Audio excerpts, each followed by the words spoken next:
जय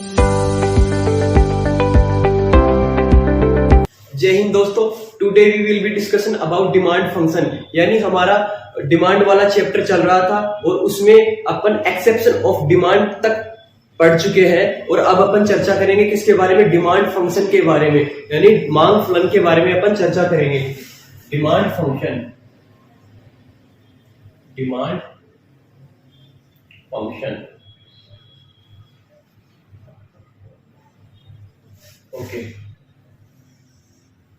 demand function कहते किसे हैं, इसके बारे में देखेंगे पहले तो अपन। यानी ये बताता क्या है हमें, डिमांड फंक्शन हमें जो एक तो क्वांटिटी ऑफ इसकी कोमोडिटी की जो क्वांटिटी, जो मांगे जाने वाली जो मात्रा है उसको, और जो मांग को प्रभावित करने वाले फैक्टर है, उन दोनों के बीच में रिलेशनशिप को शो करता है डिमांड फंक्शन। यानी डिमांड फंक्शन हमें यह बताता है कि जो भी अपन किसी भी कोमोडिटी की मांग कर रहे हैं उसकी क्वांटिटी और उस क्वांटिटी को प्रभावित करने वाले तत्व कौन कौन से हैं, उन दोनों के बीच के संबंध को शो करता है डिमांड फंक्शन। और इस डिमांड फंक्शन को अपन एक इक्वेशन के फॉर्म में भी लिख सकते हैं, और वो इक्वेशन क्या है उसके बारे में देखिए। D बराबर F और ये है factor A B C D dot dot dot dot N तक। ओके, अब देखिए, अब इस इक्वेशन का अपन करते हैं विश्लेषण। जैसे D for demand, D for demand, F for function, F for function, और ये जो फैक्टर है A B C D N, ये है मांग को प्रभावित करने वाले तत्व है, मांग को प्रभावित करने वाले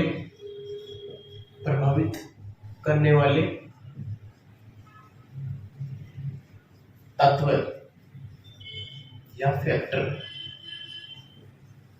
जो मांग को अफेक्ट करते हैं।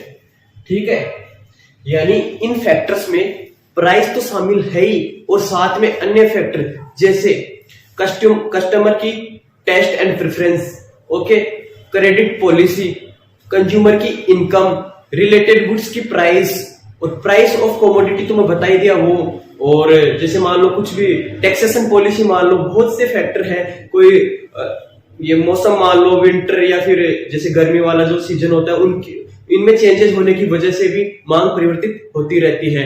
ठीक है, ये चीज आपको ध्यान में रखना है।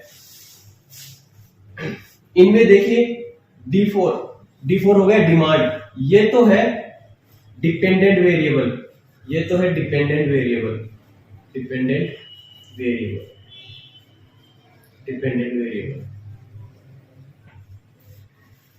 ये जो मांग को प्रभावित करने वाले तत्व हैं, ये जो मांग को प्रभावित करने वाले तत्व हैं, ये है कौन से, ये है इंडिपेंडेंट वेरिएबल, ये है independent variable, independent variable, independent variable, independent variables. अब अपन यहां समझे क्या, इस चीज से समझे क्या, यहां पर यह है कि जो इंडिपेंडेंट वेरिएबल है ना, ये इनमें चेंजेस होने की वजह से, इनमें चेंजेस होने की वजह से, इनमें चेंजेस होने की वजह से, चेंजेस होने की वजह से इस डिपेंडेंट वेरिएबल में परिवर्तन होगा, इस डिपेंडेंट वेरिएबल में परिवर्तन होगा, परिवर्तन होगा। कहने का मतलब ये हुआ यहाँ पर, ये जो डिपेंडेंट वेरिएबल है D फॉर डिमांड, किसी भी कोमोडिटी की डिमांड है, वो निर्भर करेगी किसके ऊपर, इंडिपेंडेंट वेरिएबल के ऊपर, किसके ऊपर, इंडिपेंडेंट वेरिएबल के ऊपर। और ये इंडिपेंडेंट वेरिएबल कौन से हैं, ये जो मांग को प्रभावित करने वाले जो तत्व है ना, मैं पिछली क्लास में भी आपको बता चुका कौन कौन से तत्व हैं, उनके बारे में आप पिछला वीडियो जाके चेक कर सकते हैं, वहां से देख सकते हैं, वहां से कंसेप्ट आपके क्लियर हो जाएंगे। उसमें देख बता दिया मैं कि रिलेटेड गुड्स की प्राइस हो गई, और जिस कमोडिटी को अपन खरीद रहे हैं उसकी प्राइस हो गई, कंज्यूमर की इनकम हो गई, कंज्यूमर का टेस्ट हो गया, उसकी एक्सपेक्टेशन हो गई, कंज्यूमर की क्रेडिट पॉलिसी हो गई, और कोई भी टैक्सेशन पॉलिसी हो गई, कोई भी गवर्नमेंट पॉलिसी हो गई, है ना, size of group of consumer हो गया। ये सब चीजें हैं जो मांग को प्रभावित करती है। ठीक है, ये मैं उम्मीद करता हूँ ये सब चीजें आपके समझ में। पहली बात तो देखिए यहाँ पर फैक्ट क्या निकल के आया, इस इक्वेशन से फैक्ट यह निकल के आया कि हमें यह ध्यान में रखना है। एग्जामिनर यहाँ से ये क्वेश्चन पुट अप कर सकता है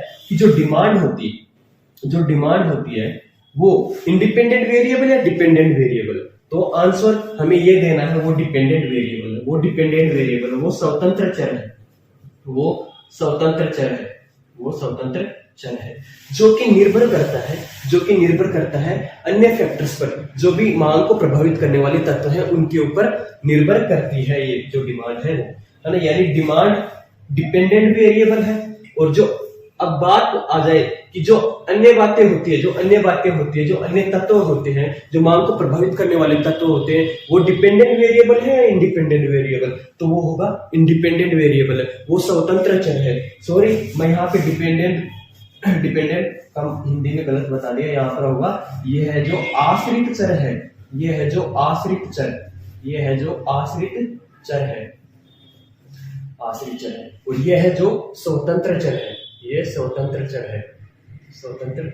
है। अपन इसका ये उल्टा नहीं कर सकते कि डिमांड में चेंज होने की वजह से क्या प्राइस में चेंज होगा, यानी मांग बढ़ने पर क्या प्राइस कम हो जाएगी, नहीं, ऐसा नहीं बोल सकते अपन, ये वोलेशन हो जाएगा डिमांड लॉ का।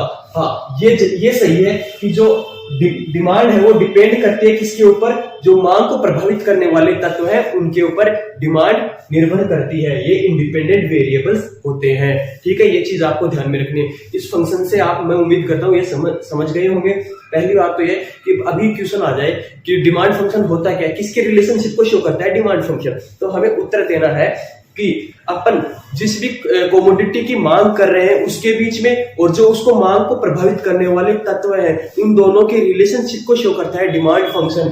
ठीक है, ये जो इक्वेशन है ये यही चीज शो कर रहा है। ये तो हो गई डिमांड किसी भी कमोडिटी की और ये हो गए अन्य फैक्टर, और इन दोनों के बीच की रिलेशनशिप को शो कर रहा है, एफ और फंक्शन हो गया। ठीक है, मैं उम्मीद करता हूँ ये चीज आपकी समझ में आई होगी। अब अपन बात करते हैं कि डिमांड डिटर्मिनेशन के फैक्टर कौन कौन से हैं, और बता देता हूं मैं आपको फिर से बड़ी विस्तार में। जो चीजें बताने लायक होगी, कंसेप्ट समझाने लायक होंगे, वो चीजें मैं समझा दूंगा, और जो इजी होंगी वो आप खुद ही समझ जाओगे। ठीक है,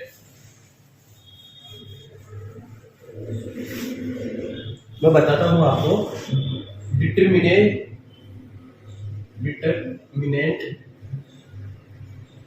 ऑफ डिमांड।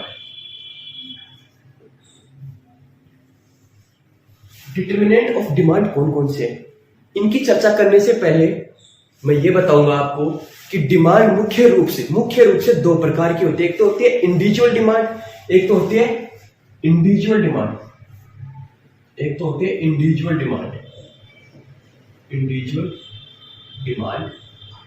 और एक होती है मार्केट डिमांड।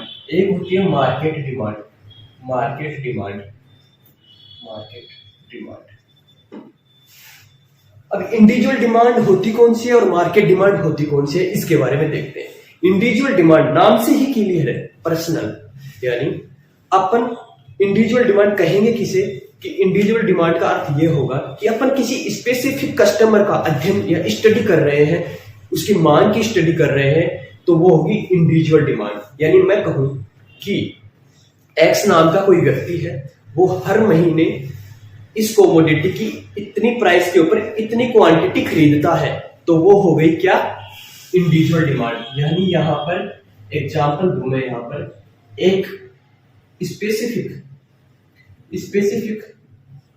कस्टमर की स्टडी होती है, एक स्पेसिफिक कस्टमर की स्टडी होती है। और मार्केट डिमांड में क्या होगा, मार्केट डिमांड यानी संपूर्ण, यानी एग्रीगेट, एक तरीके से एग्रीगेट, यानी सभी इंडिविजुअल कस्टमर की डिमांड को अपन यदि एडिशन कर दे, उनको यदि उनको जोड़ दे, तो वो होगी मार्केट डिमांड। जैसे एक्स नाम का व्यक्ति था यहाँ पर, तो है, और एक्स नाम के व्यक्ति की मांग को जोड़ लिया अपन, वाई नाम के व्यक्ति की मांग को जोड़ लिया अपन, जेड नाम के व्यक्ति की मांग को जोड़ ले, ऐसे करके पूरे मार्केट में सभी कस्टमर की मांग को यदि अपन जोड़ लेते हैं और फिर उसकी स्टडी करते हैं तो वो बन जाती है अपनी मार्केट डिमांड, वो बन जाती है अपनी market demand. So simple, very easy concept था ये, ठीक है। मैं उम्मीद करता हूँ ये चीज आपके समझ में आएगी। अब बात करते हैं अपन के डिटरमिनेंट ऑफ डिमांड, यानी इनके अलग अलग फैक्टर होंगे, अलग अलग फैक्टर होंगे, यानी एक इंडिविजुअल से जुड़े हुए फैक्टर होते हैं और कुछ होते हैं जो मार्केट से जुड़े हुए फैक्टर होते हैं जो मांग को प्रभावित करते हैं। अब देखिए पहला कौन सा है, इंडिविजुअल डिमांड की बात करता हूँ, इंडिविजुअल डिमांड की बात करता हूँ। इसको मैं मिटा देता हूँ, ये चीज आपकी समझ में आती होगी, इसको भी मिटा देता हूँ। अब बात करते हैं अपन, पहले मैं फैक्टर्स के नाम लिख दूंगा और फिर उनकी विस्तार में चर्चा करेंगे। ये हो गई इंडिविजुअल डिमांड, इंडिविजुअल डिमांड, और ये हो गई मार्केट डिमांड, ये हो गई मार्केट डिमांड।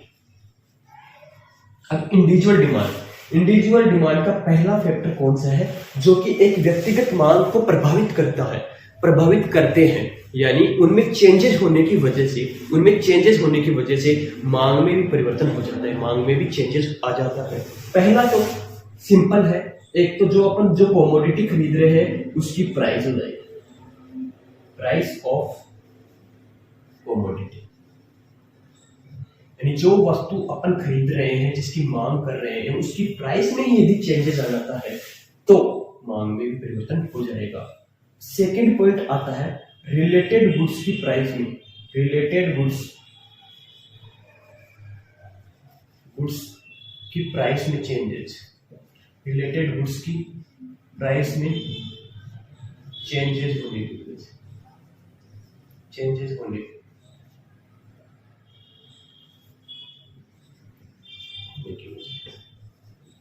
ठीक है, यानी change in related goods price, यानी जो भी। अब रिलेटेड गुड्स होते कौन से हैं, मैं पहले भी बता चुका आपको रिलेटेड गुड्स होते कौन से। रिलेटेड गुड्स मुख्य रूप से दो प्रकार के होते हैं। कौन से दो प्रकार के होते हैं, एक तो होता है सब्स्टिट्यूशन और एक होता है कॉम्प्लीमेंट्री। एक होता है कॉम्प्लीमेंट्री, सब्स्टिट्यूशन मतलब प्रतिस्थापन वस्तु और कॉम्प्लीमेंट्री गुड्स मतलब पूरक वस्तुएं होती है, ये होते हैं रिलेटेड गुड्स। यानी इनकी प्राइसेस में यदि चेंजेस हो जाता है तो अपन जिस कमोडिटी की प्राइस की डिमांड जिस कमोडिटी की मांग कर रहे हैं अपन, उसकी मांग में भी परिवर्तन हो जाएगा, ठीक है, यानी ये अफेक्ट करते हैं उसकी मांग को। और थर्ड पॉइंट है income of consumer, income of consumer,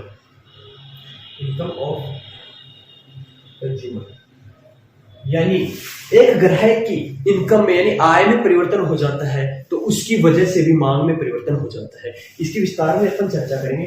fourth है क्रेडिट पॉलिसी, बताऊंगा मैं आपको हर एक पॉइंट के बारे में, क्रेडिट पॉलिसी। और फिफ्थ पॉइंट क्या है, टेस्ट एंड प्रेफरेंस,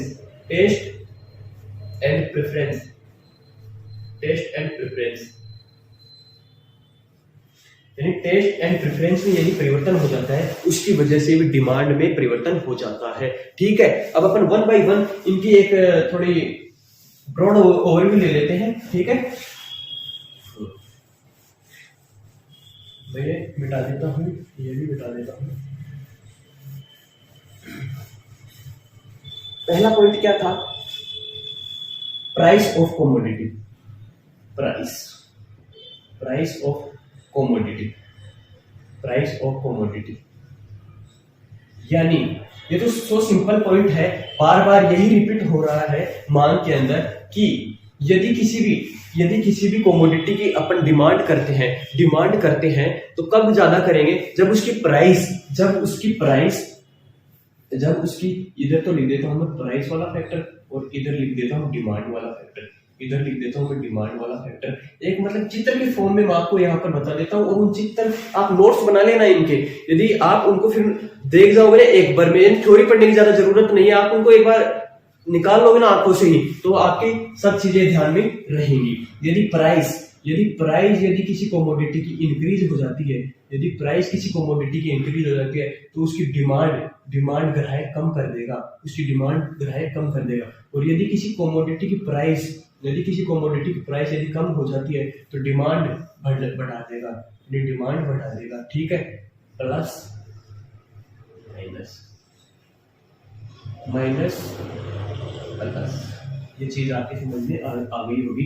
यानी प्राइस और क्वांटिटी डिमांडेड में इनवर्स रिलेशनशिप है, ये चीज तो ध्यान में रखनी है आपको। अब बात करते हैं अपन किसकी, रिलेटेड गुड्स की। मैं इसको मिटा देता हूँ, फिर क्या कि नीचे लिखने में थोड़ी दिक्कत होती है। ठीक है, अब अपन चर्चा करेंगे रिलेटेड गुड्स के बारे में, ठीक है। रिलेटेड गुड्स में यानी price of related goods, price of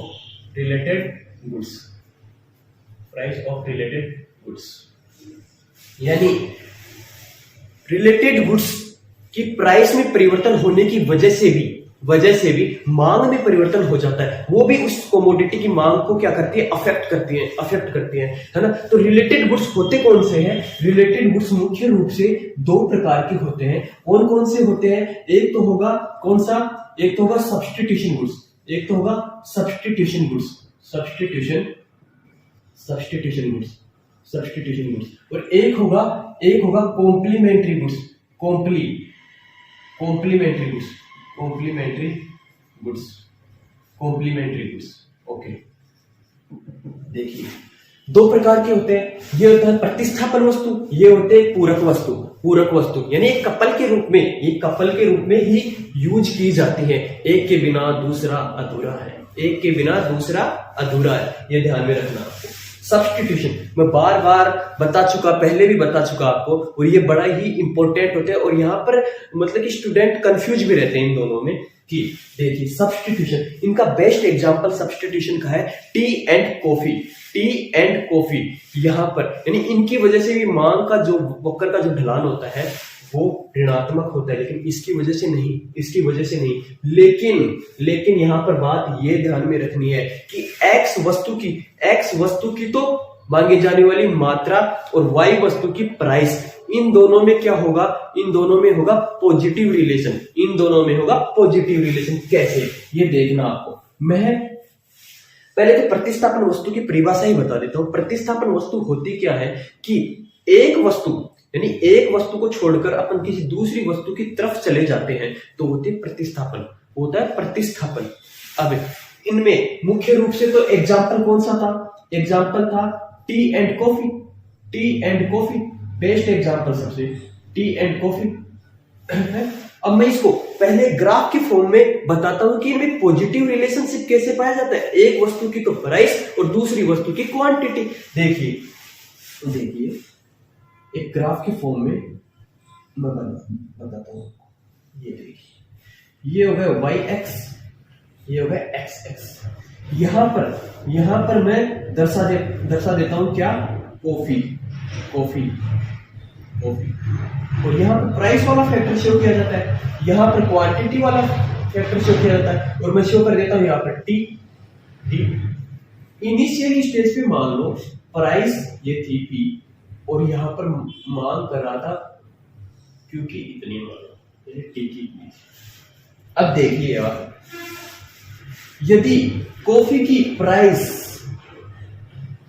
P से P1 हो गई, इसकी प्राइस में किसी प्रकार का कोई परिवर्तन नहीं हो रहा है, लेकिन फिर भी ग्राहक क्या करेगा? इसको छोड़कर, कॉफी को छोड़कर टी की तरफ शिफ्ट हो जाएगा, टी को सब्स्टिट्यूट टी का कंजप्शन करने लग जाएगा। बात ये है, तो देखिए यहां पर इसकी क्वांटिटी को बढ़ा देगा ना, Q से Q1 बढ़ा कर देगा, ठीक है। P से P1 हुई, यानी यहाँ पर इंक्रीज हुई प्राइस, और यहाँ पर मांग हो गई इंक्रीज। कौन सी वस्तु की? लेकिन कौन सी वस्तु की? टी की, दूसरी वस्तु की, यानी उसकी जो प्रतिस्थापन वस्तु है उसकी मांग इंक्रीज हो जाएगी यहाँ पर। अब देखिए, अब एक तो ये पॉइंट हो गया, एक ये पॉइंट हो गया। अब अपन इनको मिलाएंगे तो कैसा एक कर्व बनेगा अपने पास, या कैसी लाइन बनेगी? ये देखिए, यानी ऊपर की तरफ जा रहा है, यानी पॉजिटिव रिलेशनशिप है। यहाँ पर कैसा संबंध है? यहाँ पर है पॉजिटिव रिलेशन। पॉजिटिव रिलेशन किसके बीच में?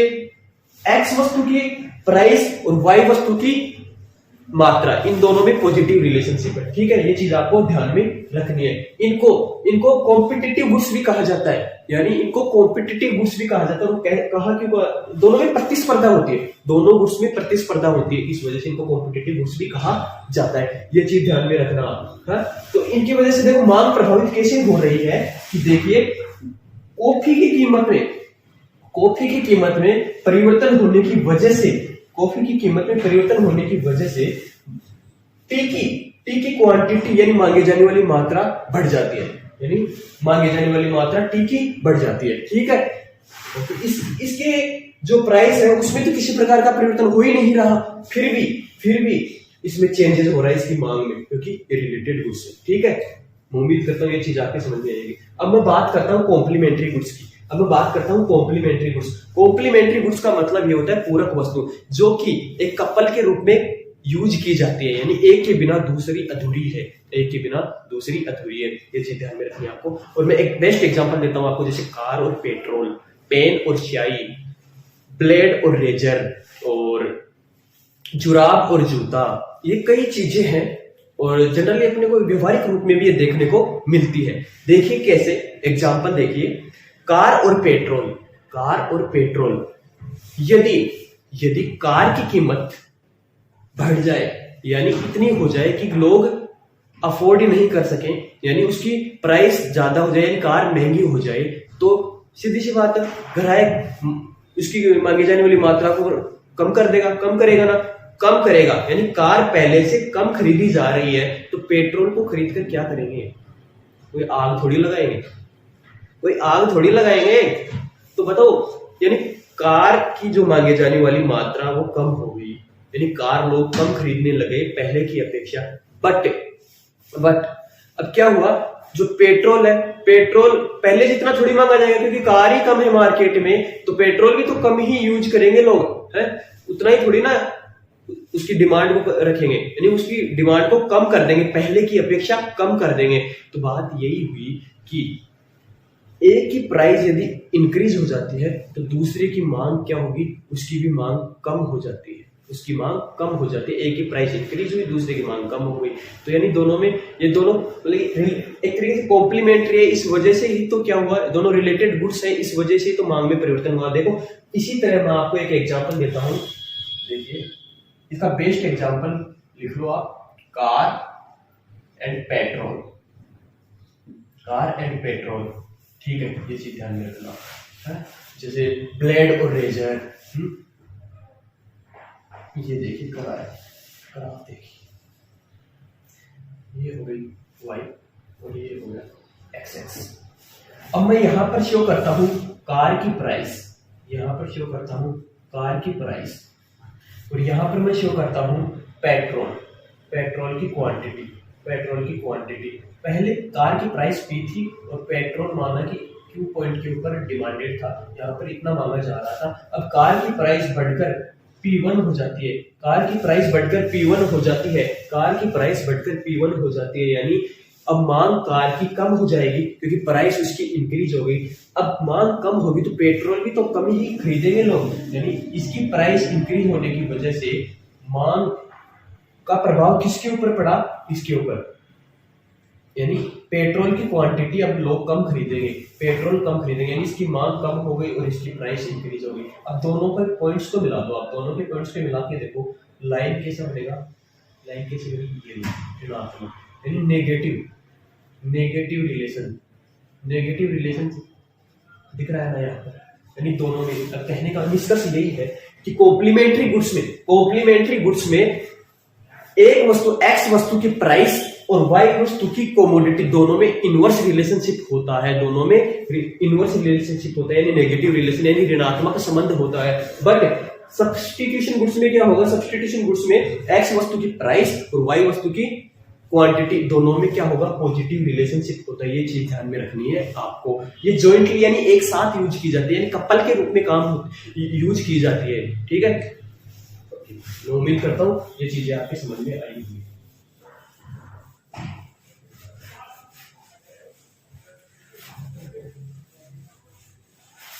अब अपना थर्ड पॉइंट है income of consumer. Income of consumer यानी एक ग्राहक की इनकम भी मांग को प्रभावित करती है, और करती कैसे है। देखिए अब सिंपल यदि ये क्वेश्चन आ जाए कि एक ग्राहक की इनकम और मांगी जाने वाली मात्रा में कैसा संबंध है, कुछ और इंफॉर्मेशन नहीं दे रखी है अपने को क्वेश्चन में कि वो कैसी कमोडिटी है, तो हमें आंसर करना धनात्मक संबंध होता है। कैसा संबंध होता है? धनात्मक संबंध होता है। इनकम और देखिए इनकम एंड गुड्स में कैसा रिलेशनशिप होगा दोनों में पॉजिटिव। अब वो पॉजिटिव कैसे रहेगा? देखिए यदि किसी कस्टमर की इनकम पहले से यदि इंक्रीज हो जाती है तो बताओ वो ज्यादा खर्चा करेगा या नहीं करेगा ना, तो वो मांगे जाने वाली मात्रा क्या कर देगा, यानी गुड्स की जो मांग है वो क्या करेगा, बढ़ाएगा ना, ये लो बढ़ा देगा। लेकिन ये स्थिति होती है नॉर्मल गुड्स की स्थिति में। मैं भी वो गुड्स बताऊं कौन कौन से गुड्स हो सकते हैं, उनमें किस प्रकार की यदि इनकम होगी तो मांग के ऊपर क्या प्रभाव पड़ेगा। नॉर्मल गुड्स हुआ या फिर लग्जरी गुड्स हुई, ये सब चीजें है ना, ठीक है। यानी दोनों में पॉजिटिव रिलेशनशिप है। इसके वाइस वर्सा देख लेना, इनकम यदि कम हो जाएगी, यदि इनकम कम हो जाएगी तो उसकी मांगी जाने वाली मात्रा भी कम हो जाएगी, ठीक है। अब अपन बात करते हैं कि इनकम का प्रभाव है जो अलग अलग टाइप्स के गुड्स में किस प्रकार का रहता है। देखिए गुड्स मुख्य रूप से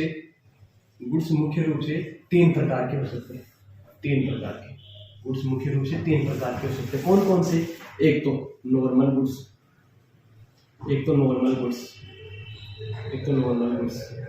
एक होता है इंफीरियर गुड्स,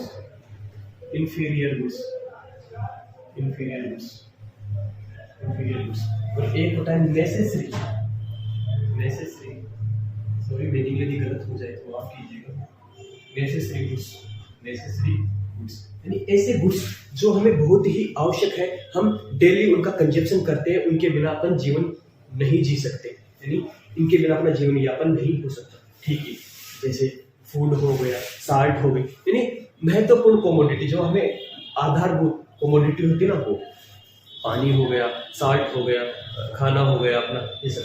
देखिए नॉर्मल गुड्स की स्थिति में इनकम इफेक्ट कैसा रहेगा? पॉजिटिव रहेगा। यानी नॉर्मल गुड्स की स्थिति में इनकम इफेक्ट हमारा कैसा रहेगा? पॉजिटिव रहेगा। पॉजिटिव कैसे रहेगा? यदि इनकम यदि बढ़ेगी तो नॉर्मल गुड्स की मांग को भी वो बढ़ा देगा, ठीक है। यहाँ पर पॉजिटिव रिलेशनशिप, ये आपको ये पॉइंट्स ध्यान में रखने, ये फैक्ट्स है कि नॉर्मल गुड्स की स्थिति में इनकम इफेक्ट कैसा होता है, पॉजिटिव, नेगेटिव, ऐसे ऑप्शन आएंगे आपके, तो आपको बताना है पॉजिटिव ऑप्शन है दोनों को, यानी मतलब इन दोनों के बीच में पॉजिटिव रिलेशनशिप होता है। अब बात करते हैं अपन इंफीरियर गुड्स की। बड़ा यहाँ से मतलब कि आपको भी देख के सुन के या फिर अच्छा लगेगा कि यार ऐसा कैसे हो सकता है। अब देखिए इंफीरियर गुड्स की स्थिति में मैं बात बोलूं आपको कि इंफीरियर गुड्स की स्थिति में इनकम इफेक्ट कैसा रहेगा, तो आपका जवाब क्या आएगा बताइए, आप कमेंट करके बताना, मैं बता ही देता हूं आपको।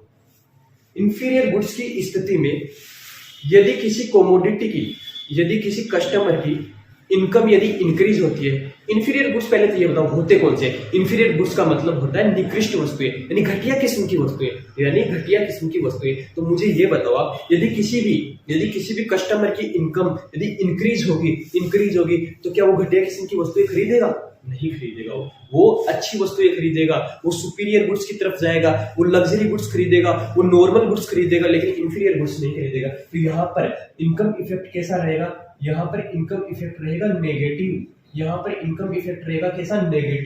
ये चीज ध्यान में रखनी है आपको, यहाँ पर इनकम इफेक्ट रहेगा नेगेटिव। यानी इनकम इफेक्ट का मतलब ये है कि इनकम यदि इंक्रीज होती है या इनकम यदि घटती है तो उसकी मांग के ऊपर कैसा प्रभाव पड़ेगा, उसकी मांग के ऊपर कैसा प्रभाव पड़ेगा। यदि इनकम यदि इंक्रीज होगी तो इंफीरियर गुड्स की मांगी जाने वाली मात्रा कम हो जाएगी, क्योंकि उसकी इनकम बढ़ गई है, अब कस्टमर की इनकम बढ़ गई है, अब उसका स्टेटस बढ़ गया है, तो वो सुपीरियर गुड्स खरीदेगा, वो अच्छी क्वालिटी की वस्तुएं खरीदेगा, न कि निकृष्ट वस्तुएं। अब बात करते हैं नेसेसरी गुड्स की। यहाँ पर कैसा जवाब रहेगा, यहाँ पर जवाब रहेगा न तो ये वाला रहेगा न ये वाला रहेगा। अब जवाब यहाँ पर कैसा आएगा, यहाँ पर थोड़ा एक डिस्क्रिप्टिव आंसर आएगा। कैसे, नेसेसिटी गुड्स तो पहले होते कौन से, जैसे साल्ट। अब देखिए, यदि किसी कस्टमर की इनकम बढ़ जाती है तो क्या यह है कि वो साल्ट ज्यादा खाने लग जाएगा, यानी नमक ज्यादा खाने लग जाएगा? क्या वो नहीं खाएगा? एक लिमिट होती है। यानी बात यह है कि जो नेसेसरी गुड्स होते हैं ना, उनमें इनकम इफेक्ट होता कैसा है, वहां पर इनकम इफेक्ट ये होगा कि एक सीमा तक तो वो इंक्रीज करेगा, लेकिन उसके बाद कोई प्रभाव नहीं पड़ेगा उसके ऊपर। इसके बाद वो कंजप्शन या फिर उसकी मांग नहीं करेगा, चाहे फिर इनकम कितनी भी हो जाएगी। तो ये चीज ध्यान में ये रखनी है आपको, यानी एक सीमा तक तो मांग बढ़ेगी, बट उसके बाद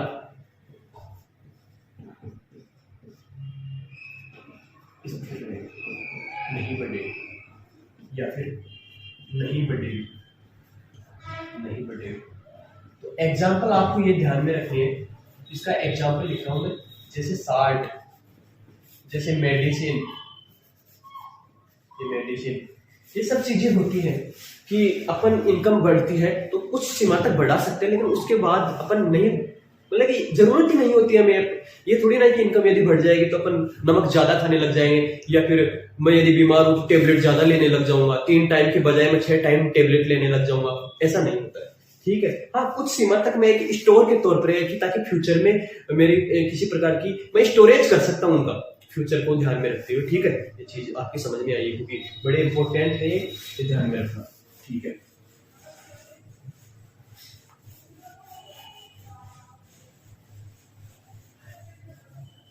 अब मैं बात करता हूं क्रेडिट पॉलिसी की। क्रेडिट पॉलिसी यानी क्रेडिट पॉलिसी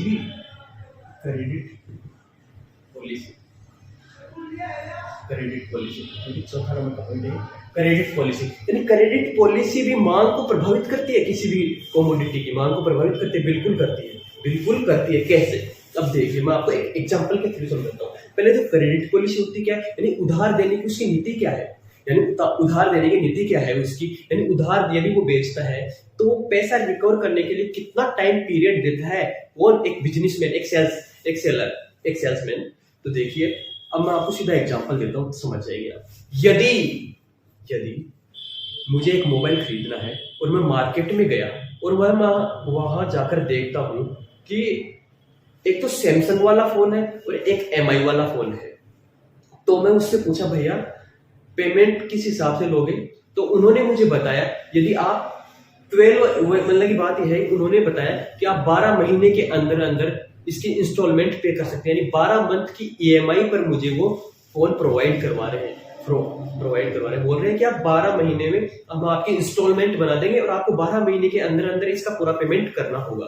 अब मैं एमआई वाले से पूछा भाई तेरी क्या पॉलिसी है, तो उसने क्या बताया मुझे कि भाई साहब हम 6 महीने के लिए देते हैं, यानी 6 महीने के अंदर अंदर हम पैसा रिकवर कर लेते हैं, यानी हमारी 6 महीने की ईएमआई वाली पॉलिसी है। तो अब मुझे ये बताओ सबसे ज्यादा टाइम पीरियड मुझे कौन सा सेल्समैन दे रहा है, मुझे दे रहा है सैमसंग वाला, क्योंकि वो मुझे 12 महीने दे रहा है कि भाई साहब आप 12 महीने, अब आपको 12 महीने का वक्त दिया जाता है, 12 महीने के अंदर अंदर आप इसका पेमेंट कर सकते हैं। लेकिन एमआई वाला तो मुझे केवल 6 महीने का टाइम ही दे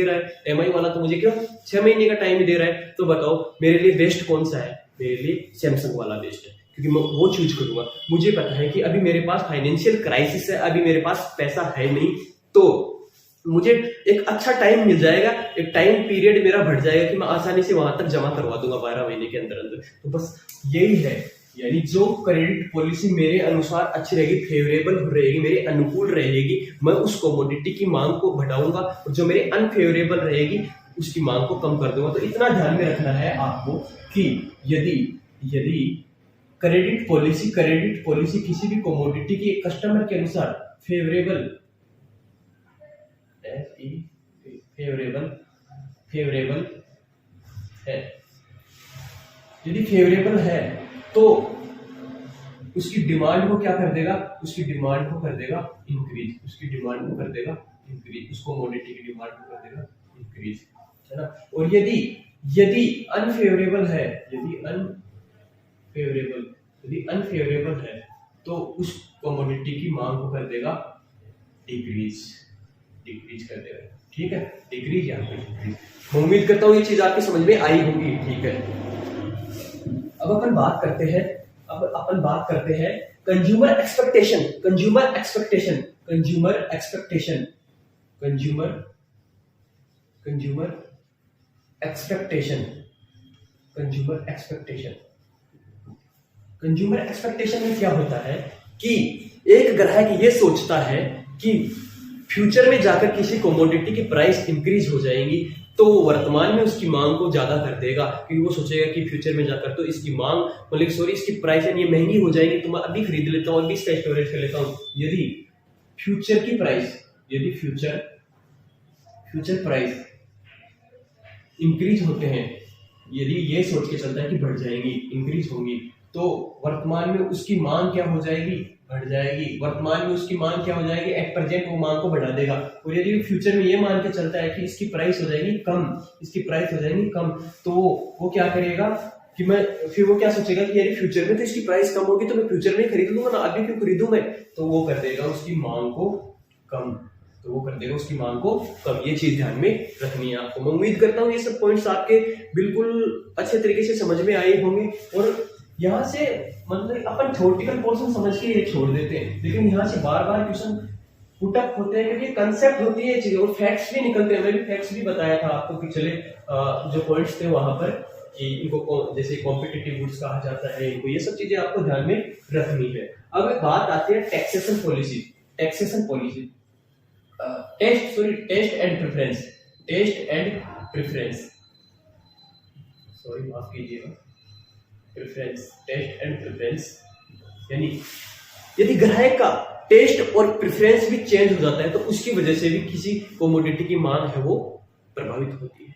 कैसे, एक एग्जांपल के थ्रू समझाता हूँ आपको।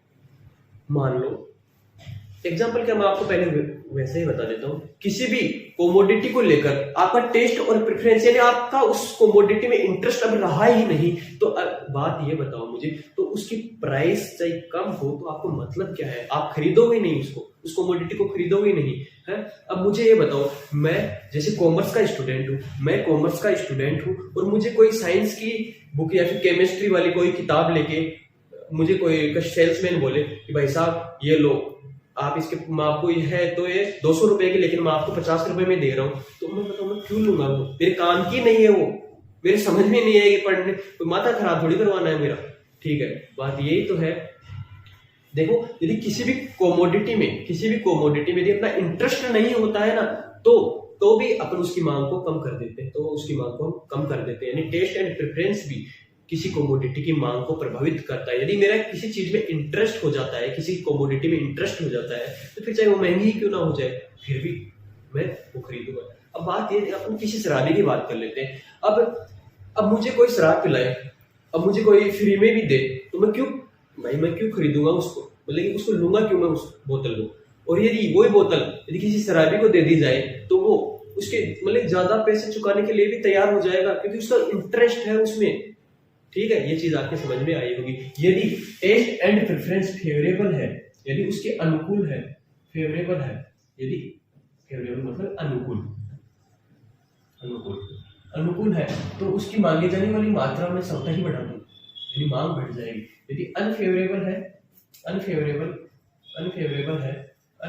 है तो उसकी मांग हो जाएगी कम। यदि किसी कमोडिटी में इंटरेस्ट है ही नहीं तो मैं मांग यानी उसको लेके करूंगा क्या, मैं मेरे काम के लायक है ही नहीं वो चीज, तो मैं लेके करूंगा क्या उसको, फिर उसकी प्राइस कम ही क्यों ना हो जाए। मैं उम्मीद करता हूँ ये सब चीजें आपके अच्छी तरीके से समझ में आई होंगी।